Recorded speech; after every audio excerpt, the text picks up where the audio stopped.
Congress MLA BZ जमीर अहमद खान की Congress in charge Randeep Surjewala के साथ खुसूसी मुलाकात। कल रात होटल में हुई है मुलाकात।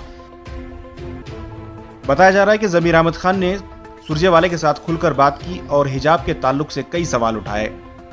हिजाब के ताल्लुक से जमीर अहमद खान और सिद्धरामैया के अलावा कांग्रेस के लीडरान एहतियात बरत रहे थे। इसी वजह से जमीर अहमद खान नाराज थे और कई कांग्रेस के प्रोग्रामों में नजर नहीं आ रहे थे। कल रात होटल में हुई मुलाकात के बाद आज सुबह दोबारा रणदीप सुरजेवाला के साथ जमीर अहमद खान की मुलाकात हुई।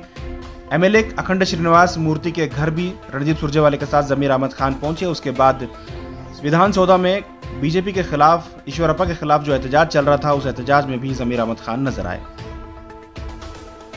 वाज़ेह है कि जमीर अहमद खान कांग्रेस के स्टैंड से नाराज थे। कांग्रेस की तरफ से हिजाब को लेके कोई एग्रेसिव बयान नहीं आ रहा था। सिर्फ सिद्धरामैया और जमीर अहमद खान ही इस ताल्लुक से बात कर रहे थे। जमीर अहमद खान ने सुरजेवाला को बताया कि यहाँ के मुसलमान, कर्नाटक के मुसलमान कांग्रेस के साथ हैं। अगर यहाँ किसी मुसलमानों के साथ नाइंसाफी होती है तो आवाज़ उठाने की जिम्मेदारी कांग्रेस पर है।